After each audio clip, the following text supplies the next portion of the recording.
പിതാവിൻ്റെയും പുത്രൻ്റെയും പരിശുദ്ധാത്മാവിൻ്റെയും നാമത്തിൽ ആമേൻ. എൻ്റെ പ്രിയപ്പെട്ടവരെ, ഇന്ന് ഫെബ്രുവരി 26 വ്യാഴാഴ്ച, അമ്മേ പരിശുദ്ധ അമ്മേ, അമ്മേ പരിശുദ്ധമേ, ദൈവമാതാവേ, കൃപാസനത്തിലൂടെ ഞങ്ങൾക്കും ഞങ്ങളുടെ ദേശത്തിനും അമ്മ മധ്യസ്ഥം തേടിത്തന്ന എല്ലാ അനുഗ്രഹങ്ങൾക്കും കൃപകൾക്കും ഞങ്ങളിപ്പോൾ ഹൃദയം നിറഞ്ഞ നന്ദി പറയുന്നു.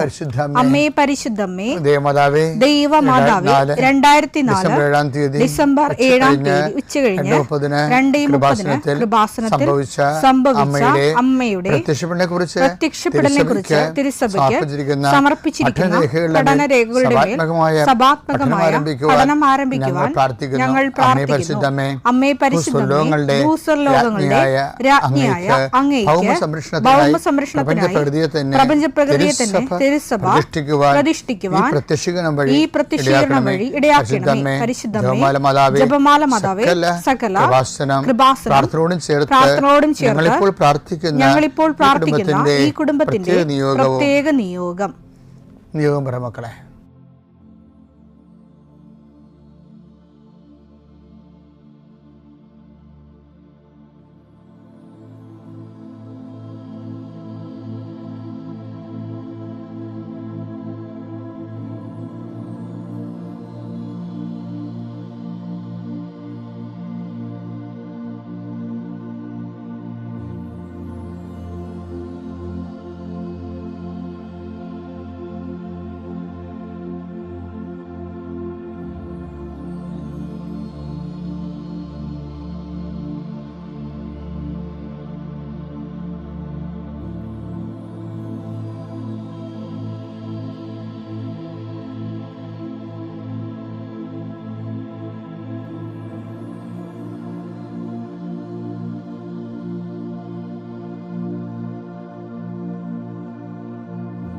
അമ്മയുടെ പ്രത്യക്ഷീകരണത്തിന്റെ ഈ അനുഗ്രഹവേളയിൽ ഞങ്ങൾക്ക് സാധിച്ചു തരുവാൻ കനിയണമേ. ആമേൻ. വിശ്വാസ പ്രമാണം.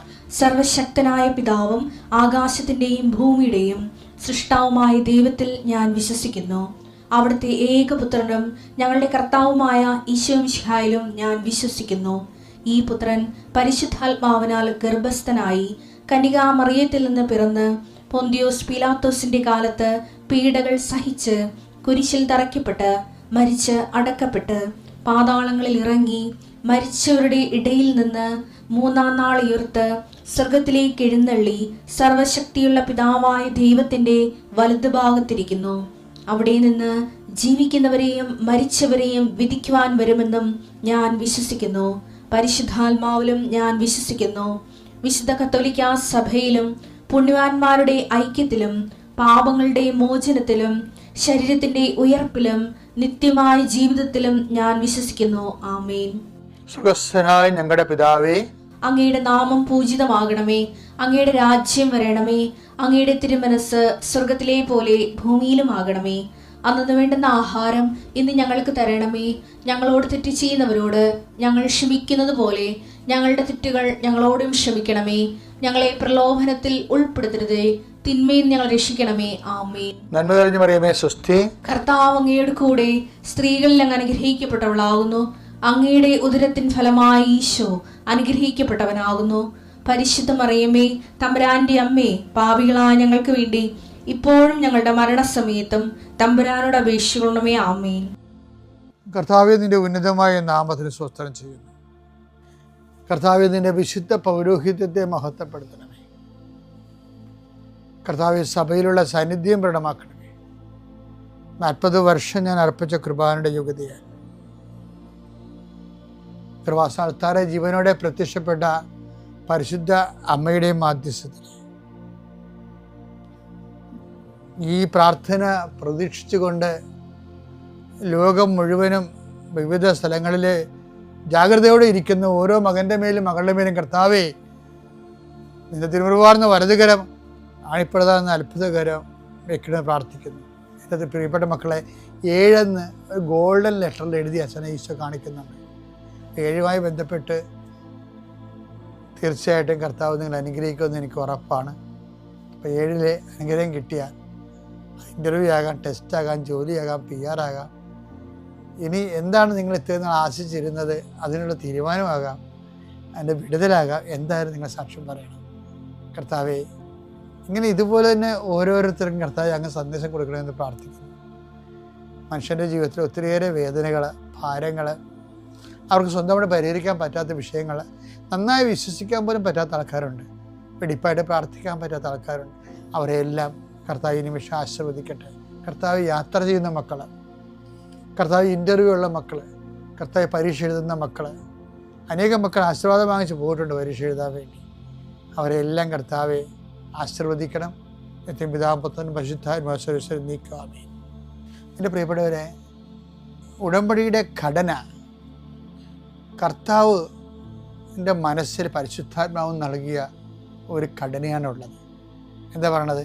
ഞാൻ എൻ്റെ പിതാവിൻ്റെ കൽപ്പനകൾ പാലിച്ച്, അതല്ലേ ഉടമ്പടി എന്ന് പറയണത്. ഞാൻ എൻ്റെ പിതാവിൻ്റെ കൽപ്പന പാലിച്ച് അവിടുത്തെ സ്നേഹത്തിൽ നിലനിൽക്കുന്ന പോലെ എൻ്റെ കൽപ്പനകൾ പാലിച്ചാൽ നിങ്ങളും എൻ്റെ സ്നേഹത്തിൽ നിലനിൽക്കും. യോഹന്നാൻ 15:10 ഞാൻ എൻ്റെ പിതാവിൻ്റെ കൽപ്പനകൾ പാലിച്ച് അവിടുത്തെ സ്നേഹത്തിൽ നിലനിൽക്കുന്നത് പോലെ നിങ്ങൾ എൻ്റെ കൽപ്പനകൾ പാലിച്ചാൽ എൻ്റെ സ്നേഹത്തിൽ നിലനിൽക്കും. അപ്പം നിലനിൽക്കുക എന്നുള്ളത് ആണ് ആധ്യാത്മിക ജീവിതത്തിൻ്റെ ഏറ്റവും വലിയ ത്രെട്ടതാണ്, ഏറ്റവും വലിയ മുഖമുദ്രയും അതാണ്. നമുക്ക് പൊതുവെ വരുന്നൊരു വിഷയം എന്താ അറിയാമോ?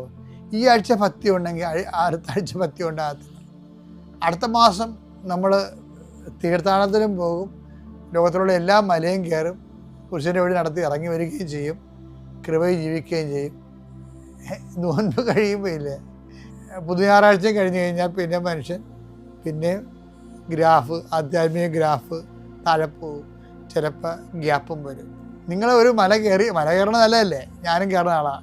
പക്ഷേ ഒരു മലയും കയറിയില്ലെങ്കിലും ശ്രദ്ധിക്കേണ്ട ഒരു കാര്യം എന്ന് അറിയാമോ? ദൈവ ആ മനുഷ്യ ബന്ധത്തിൽ ഗ്യാപ്പ് വരാതിരിക്കാൻ നോക്കണം.